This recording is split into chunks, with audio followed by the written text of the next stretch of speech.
आता आपण कर्करोग कशासाठी होतो, त्याची होण्याची कारणं काय हे पाहूया अभ्यासपूर्ण पद्धतीने.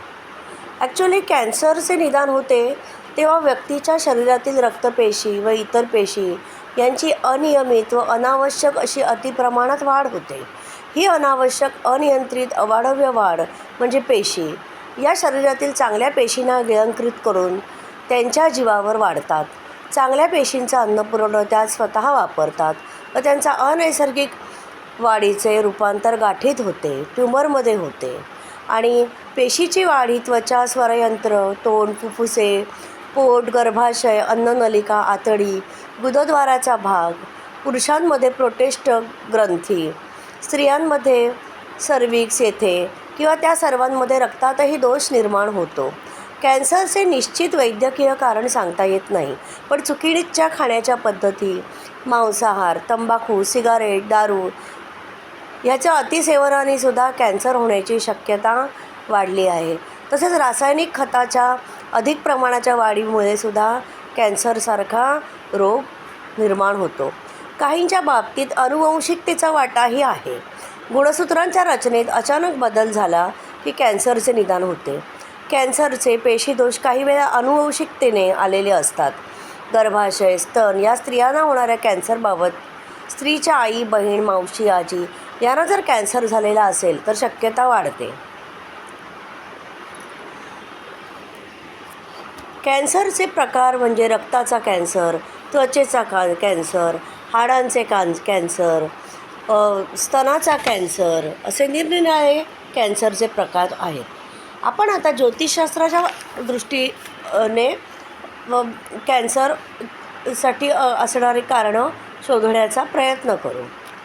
ग्रह माध्यमातून विचार केला तर कॅन्सरबाबत महत्त्वाचा ग्रह केतू आहे. केतूच्या अंमलाखाली आजार शोधणे तज्ज्ञांनासुद्धा कठीण जाते.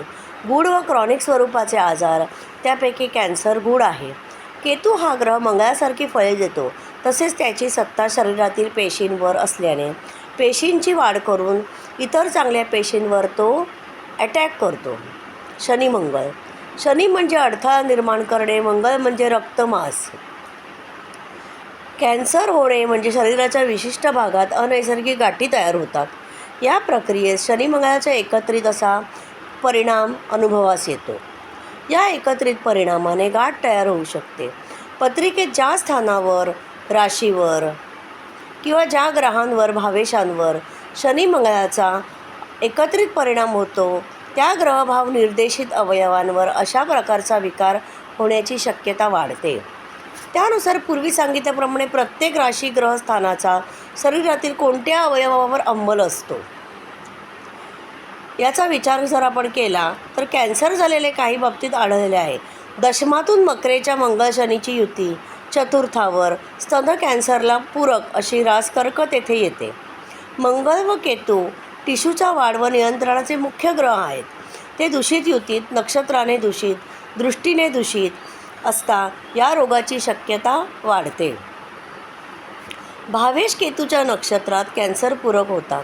मंगळ हा तेजशक्तीचा कारक ग्रह ज्या स्थानात पडतो, ज्या राशीत पडतो त्या भावाचे गुण वृद्धिगत करतो. दृष्टीने जेथे बघतो तेथे परिणाम करतो. कॅन्सरमध्ये तीव्र वेदना, शस्त्रक्रिया आहे ज्यांचा कारक मंगळ आहे. त्यामुळे मंगळाचा विचार महत्त्वाचा आहे. शनीचा नैसर्गिक धर्म वृक्ष आकुंचन पावणे, नैसर्गिक क्रिया गोठवणे, सुकविणे, काठिण्य आणणे, इंद्रियांचे काम हळूहळू निकामी करणे हे कार्य शनीचे आहे. ट्यूमर तयार होण्यात शनीचा हातभार लागतो. शनीच्या आजारात कष्ट, त्रास, हाल करून जीव नकोसा होतो. झिजवून मृत्यू देणारा शनी हा ग्रह आहे. शनी शरीरातील सर्व विषारी द्रव्ये बाहेर टाकतो, फिल्टरेशन करतो. शनी शुभस्थितीत असेल तर हे कार्य व्यवस्थित होते, नाहीतर कॅन्सर सारख्या विकारास पूरक ग्रहस्थिती होते. मंगळ दूषित असता प्रकृती कमजोर होते. शनी मंगळाचा मुद्दाम एकत्र विचार केला आहे कारण हे दोन्ही एकत्र असता त्यांची दृष्टी काही विशिष्ट स्थानावर असेल. शिवाय राहू केतूच्यामुळे दूषित असेल त्या अवयवाचा कॅन्सर झालेल्या कुंडल्या आपण अभ्यासायला हरकत नाही. चंद्र. स्तन व रक्ताच्या कॅन्सरमध्ये चंद्राची भूमिका महत्त्वाची, कारण स्तन, रक्त यावर चंद्राचा प्रभाव आहे. चंद्र बुध युती राहू केतूची युती विकारास पूरक होते.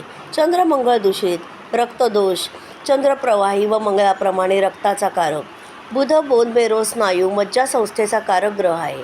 यांच्या अशुभ योगात पूरक परिस्थिती निर्माण होते. रवी रोगप्रतिकार शक्ती, जीवनशक्ती, जोम, आरोग्याचा कारक. जर राहू केतूने दूषित असेल तर कॅन्सर पूरक होतो. रवी दूषित तर नैसर्गिक ऊर्जा कमी. रवी हर्षलने दूषित फार त्रासदायक होतो. अंशात्मक कुयोग फार दूषित परिणाम करतो. गुरु हा जरी शुभ ग्रह असला तरी त्याचा गुणधर्म वाढ करणे हा आहे. त्यामुळे अनावश्यक पेशींची वाढ गुरु कारणीभूत ठरतो. लिव्हरवर गुरुची सत्ता आहे. गुरु विशेषतः वक्री असेल तर कॅन्सरला कारणीभूत होतो. संचयाचा कारक गुरु ट्यूमर तयार होण्यास पूरक होतो. जेव्हा राहू केतू मंगळाने शनीने तो दूषित असेल तर कॅन्सर पूरक होतो. गुरु 0 डिग्री, प्लुटो गुरु 0 डिग्री, हर्षल हेही पूरक ठरते. बीजातीय द्रव्ये वृद्धिगत करण्याचे काम गुरु करतो. षष्ठात गुरु चंद्रयुती असता पांढऱ्या पेशींचे प्रमाण वाढते. गळू येणे, साधा ट्यूमर हा गुरुचाच गुणधर्म आहे. हाडे ठिसूळ होणे गुरुमुळे होते. बोन मॅरोची गुरुचा संबंध आहे. रक्ताच्या कॅन्सरला जास्त पूरक आहे. बुध जीभ, घसा, तोंड यावर बुधाची सत्ता आहे. तंबाखू खाऊन होणाऱ्या कर्करोगात बुध महत्त्वाची भूमिका बजावतो. असा बुध वक्री असेल किंवा स्तंभी असेल, ज्या स्थानात व राशीत त्याने दर्शविलेला शरीराचा भाग बिघडल्याचे काम तो करतो.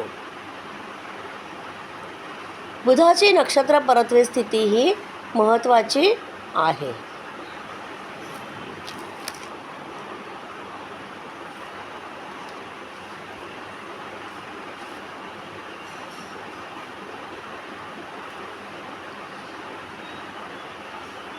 केतूच्या नक्षत्रात 3, 11, 6, 8च्या स्वामींच्या नक्षत्रात बुध दूषित होतो. बुध चंद्रयुती प्रतियुती असता बुध दूषित होतो. चंद्राच्या नक्षत्रात दूषित होतो. हस्त, श्रवण, रोहिणी. बुध हा वहनाचा कारक ग्रह आहे. रवी कुठल्याही इंद्रियांची शक्ती देतो. ते काम करण्याची व्यवस्था बुध करतो. बुध दूषित तर इंद्रियाशी निगडीत संवहनाचे काम बिघडते. त्यामुळे बुध महत्त्वाचा. शुक्र स्त्रियांमधील गर्भाशयाच्या कॅन्सरबाबत शुक्र हा फार महत्त्वाचा ग्रह आहे. तो राहू केतू युतीत, हर्षलच्या कुयोगात, मंगळ शनी कुयोगात नक्षत्र परत्वे दूषित असेल या विकारास कारणीभूत ठरतो. गर्भाशय, ओव्हरीज, घसा, गळा या भागाच्या कॅन्सरला शुक्र जबाबदार ग्रह आहे. राहू हा ग्रह केतूप्रमाणे महत्त्वाचा. अल्ट्राव्हायोलेट किरणांचा कारक, एक्सरेमध्ये वापरल्या जाणाऱ्या क्ष किरणांचा कारक. कॅन्सरचे निदान होण्यास त्याचा वापर होतो. तो पातबिंदू असून त्यास काही ग्रह मानत नाहीत, पण कॅन्सरसारखे निदान अचानक रोग होण्यात त्याचा वाटा महत्त्वाचा आहे. त्यांच्या युतीमुळे इतर ग्रहांचे प्रभाव वाढीस लागतात. हर्षल 21व्या शतकात हर्षल हा ग्रह उत्पात माजवणारा आहे, पण कोणतीही अफाट, अचंबा वाटणारी व अचानक होणारी कृतीची वाढ हर्षल करतो. त्यामुळे कॅन्सरमध्ये त्याची भूमिका महत्त्वाची ठरते. बुध मंगळाचे ग्रह 100 पटीने वाढवणारा अतिशय विध्वंसक स्फोटक असा हा ग्रह आहे. एखादे इंद्रिय कायमस्वरूपी बिघडवणे हा याचा गुणधर्म आहे. या आजारात अतिप्रगत तंत्रज्ञानाचा संबंध, सर्जरी, इंद्रिय इम्प्लांट करणे यात हर्षलचा संबंध येतो. त्यामुळे कॅन्सरमध्ये फार महत्त्वाची भूमिका हर्षलची आहे. नेपच्यून चंद्रगुरूचे गुणधर्म 100 पटीने वाढवणारा शरीरातील सर्वात प्रवाही ग्रंथीवर चंद्राप्रमाणे नेपच्यूनचा अंमल असतो. नेपच्यून हा गूढतेचे कारण, कॅन्सर होण्याचे कारणही बरेच गूढ आहे. रक्त, युरिन, पाणी यात इन्फेक्शन, तेथे नेपच्यूनचा संबंध येतो. दूषित प्रवाही ग्रंथीवर अंमल, ग्रंथीत बिघाड करण्याचे काम नेपच्यून करतो. त्यामुळे या विकारात नेपच्यूनचा महत्त्वाचा रोल आहे. प्लुटो जीव रासायनिक गुणधर्माचा ग्रह, शनी मंगळाचे धर्म 100 पटीने वाढवणारा प्लुटो हा एकटाच असतो. त्यापेक्षा हर्षल, नेपच्यून, राहू, केतू यांचा व इतर ग्रहांचा काही कुयोग होतो तेव्हा जास्त परिणाम होतो. सर्व ग्रह एका स्थानात व ज्या राशी येतो तेथे हा आजार होण्याची शक्यता अधिक असते.